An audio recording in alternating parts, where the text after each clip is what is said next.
Oke, kita mulai berteori sedikit-sedikit. Harapan adalah dorongan fitrah. Saya bilang tadi dia anugerah Allah yang hanya dimiliki oleh manusia. Binatang tidak punya harapan, tumbuhan tidak punya harapan.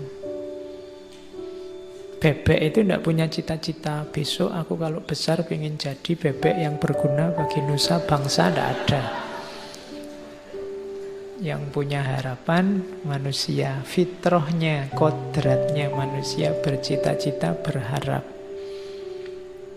Yang kedua, harapan lahir karena kebutuhan. Ini boleh kembali ke Abraham Maslow, saya ambil contohnya itu.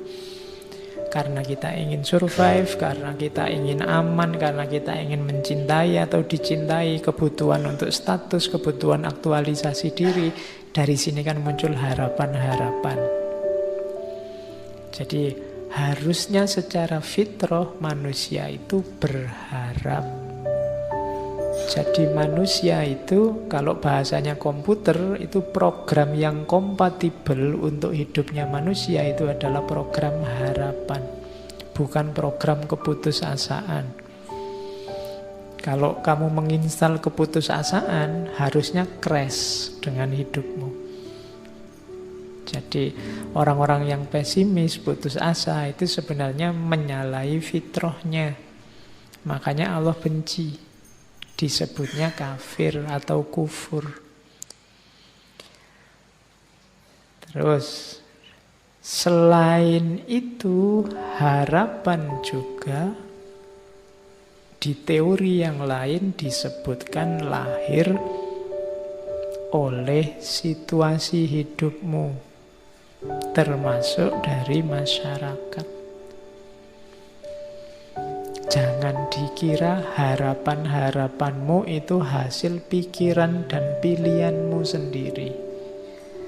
Secara tidak sadar sebenarnya masyarakat sekelilingmu, mulai orang tua, guru, teman, tetangga, ikut menentukan harapan-harapan hidupmu. Jadi ada programming dari masyarakat sekitarmu. Maka jangan gaya, jangan merasa bahwa saya ini bebas loh Pak, cita-citaku, keputusanku sendiri, enggak. Di situ ada ilustrasinya, biasanya anaknya pedagang itu ya mentalnya dagang dan cepet. Kalau disuruh berharap untuk dagang, anaknya guru juga begitu, anaknya pemikir juga begitu, biasanya. Jadi cita-cita, harapan itu mix antara fitrah individu, kebutuhan masing-masing orang, plus programming dari masyarakatnya. Jadi teori ini mau bilang bahwa setiap orang harus sadar sebenarnya kebebasan mutlak untuk manusia itu tidak ada. Kamu yang merasa bebas sebenarnya tidak bebas juga. Masyarakatmu pasti mempengaruhi ekspektasi dan harapanmu. Bukan keinginanmu sendiri.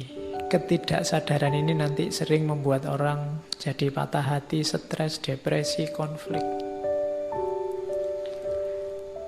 Jadi harapan itu darimu dipengaruhi oleh masyarakat, didorong oleh kebutuhan.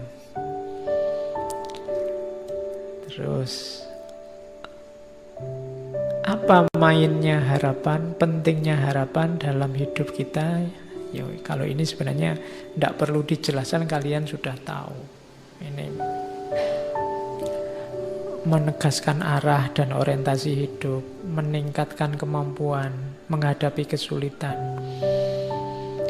Itu ada saya kutipkan sebuah quotes dari Biksu Thich Nhat Hanh, dari ini biksu Zen Buddhisme dari Vietnam.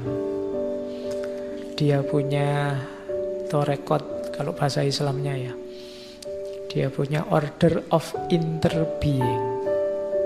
Jadi kita kan selama ini interreligius, interrelasi, dia punya order of interbeing. Jadi tidak cuma sesama manusia, sesama makhluk, tapi saling berhubungan dengan segala yang ada. Katanya Thich Nhat Hanh, hope is important. Harapan itu penting sebab dia akan membuat momen saat ini tidak terlalu sulit untuk ditanggung. Kalau kita percaya bahwa besok lebih baik, kita akan bisa menanggung beratnya hidup hari ini. Itu enaknya punya harapan. Jangan putus harapan dengan situasimu, dengan kondisimu, kondisi negaramu, kondisi agamamu. Ketika kamu tidak putus harapan, seberat apapun yang kamu tanggung hari ini, rasanya akan ringan. Kenapa? Tenang aja, besok enak kalau harapan kita terpenuhi. Kalau tidak terpenuhi, berharap lagi. Selama kamu masih punya harapan, masih enak. Hidupmu kiamat kalau kamu sudah tidak punya harapan. Jadi, tanggunglah kesulitan hari ini dengan harapan. Jadi solusinya gampang. Kamu tidak punya uang, nggak apa-apa, sumpek sekarang. Bayangkan besok ini puasanya, besok kamu kaya raya. Itu kan kamu lebih enteng nanggungnya sekarang. Kamu jomblo sekarang enggak apa-apa, bayangkan besok dapat yang terbaik, Nah, itu kan kamu jadi enteng. Pakai teori yang orang bilang biasanya kalau pacari gonta-ganti dapatnya yang jelek. Aku kan enggak punya pacar, mesti intuke sing apik misalnya. Jadi berharap tidak membuatmu jatuh. Tidak ada yang bisa mengalahkanmu selama kamu masih punya harapan.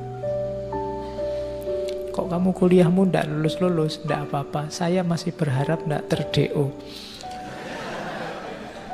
Kok kamu ter-DO? Tidak apa-apa, saya masih berharap masa depanku bagus karena ijazah dan gelar itu tidak segalanya. Kan gitu. Kok iya. Kok kamu susah di karirmu karena tidak punya ijazah, nggak punya, tidak apa-apa. Karir itu kan cuma satu aspek dalam hidup, masih banyak aspek yang lain. Loh kan itu enak, selama kamu masih punya harapan, masih punya jangkauan ke depan yang kamu impikan kan tidak masalah. Kamu mau kerja apa, ijazah tidak punya, keterampilan tidak punya, ya gampang nyari istri yang kaya aja misalnya. Masih ada harapan. Oke, terus jadi perannya kunci harapan itu. Itu yang terakhir ada quotes dari Henry Nouwen. Henry Nouwen itu pastor Katolik dari Belanda. All great spiritual leaders in history were people of hope.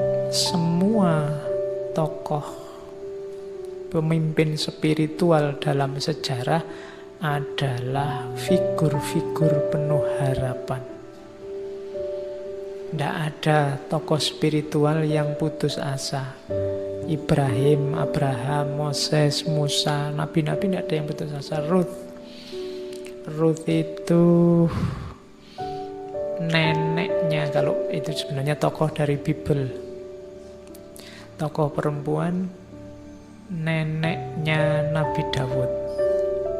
Yang nanti ada silsilah juga sama Yesus. Maria, Yesus, Rumi, Gandhi, Dorothy Day, semuanya menjanjikan. Orang-orang yang penuh harapan.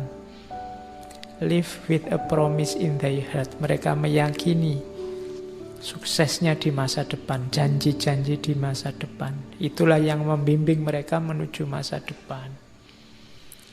Jadi masa depan itu penting, maka hidupkanlah dengan harapan.